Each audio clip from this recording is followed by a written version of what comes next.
everyone, welcome to my channel, Life with May.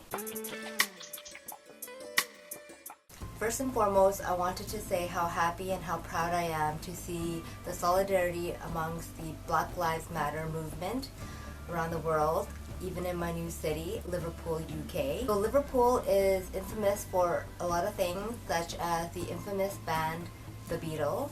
But did you know that Liverpool has a dedicated international slavery museum that is free of charge and anyone can go in to educate themselves about this issue, particularly Atlantic slavery. Once again, another African American's life has been taken away by an authoritative figure in such a heinous and inhumane way. It is so devastating to see, and it needs to stop. The unjust death of George Floyd last week is so despicable that everyone should use their breath to speak about violence and racism because George's breath was taken away from him due to his skin color.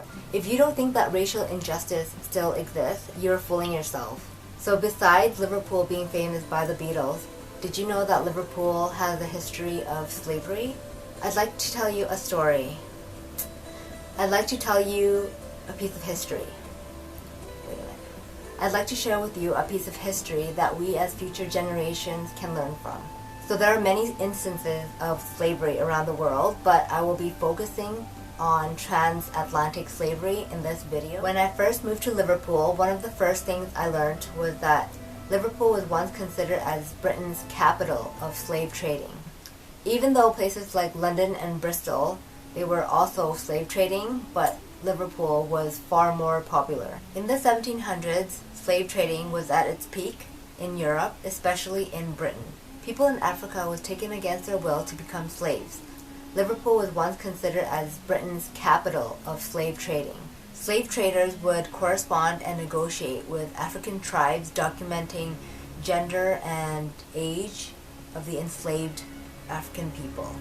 This piece of paper illustrates how enslaved Africans were seen as commodities rather than people. So back then, due to the high demands of sugar, tobacco, and cotton, which were all labor intensive, and they did not have enough settlers to cultivate all these things.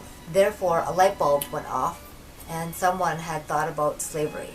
I believe back then the slave trade was the backbone of Liverpool's prosperity. There were ships coming in and out of the country carrying enslaved Africans to be sold by different slave merchants. So in the early 1700s, about the 18th century, average ships to carry enslaved Africans were about 70 tons, and then by the end of the 1700s, people were trying to profit more. The size of the ship tripled to about 200 tons in order to carry more of the enslaved Africans.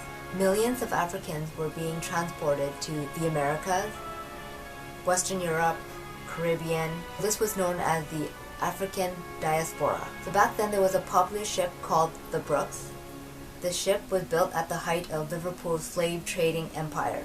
It got really popular thanks to a gentleman by the name of Thomas Clarkson. Thomas Clarkson was an English abolitionist.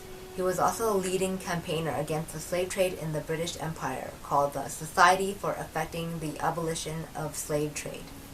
So Mr. Clarkson traveled all around England, galvanizing the anti-slave campaign. In 1789, he was even attacked in Liverpool and was nearly killed by a gang of people paid to assassinate him. So Mr. Clarkson, in order to amplify himself to be heard against anti-slaving, he had teamed up with another abolitionist, and his name was William Wilberforce.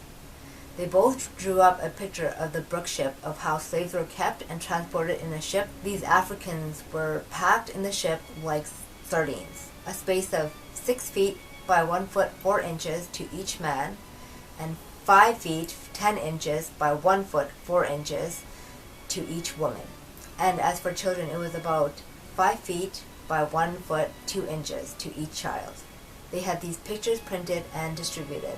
The public had an instantaneous outpour impression of horror, and more people then realized the inhumane act. Finally, in 1807, Clarkson and Wilberforce helped achieve the Slave Trade Act, so that ended slave trade in Britain.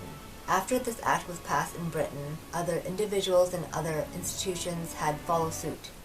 Did you know that some of the names in Liverpool Street are named after slave merchants? For example, in Liverpool city centre, there is a street called Bold Street, and he was actually a slaver back in the day.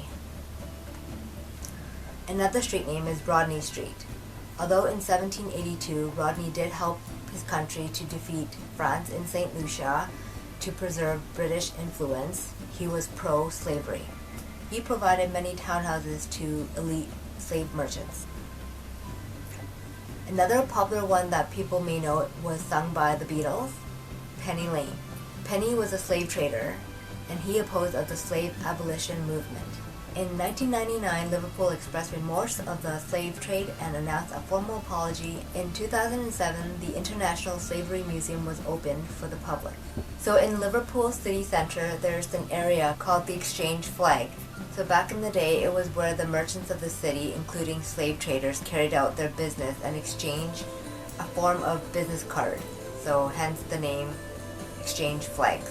I know the world has a lot of people like Clarkson and Wilberforce, so if you would like to help with the Black Lives Matter movement, there are several things you can do. You can donate to causes that need funding, so I'll put a list in the description bar. 2, you can show up to protest, of course peaceful and safe protest. Number 3, you can sign a petition. There are a number of petitions circulating in the wake of George Floyd's killing, and you can add your name to it as well. Number 4, you can show solidarity on social media. Number 5, you can read up about anti-racist struggles.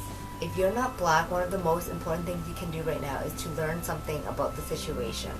Number 6, support Black creators and business owners. If you want to help people at an individual level, the best way to start is by supporting Black people's business. You can employ Black people, buy their books, music, or film. Number 7, keep listening and learning. There will always be new ways that you can help. So this concludes my video. Thank you so much for watching. Please like, please subscribe, please share, and hit the bell button. And I will see you on Thursday. Bye!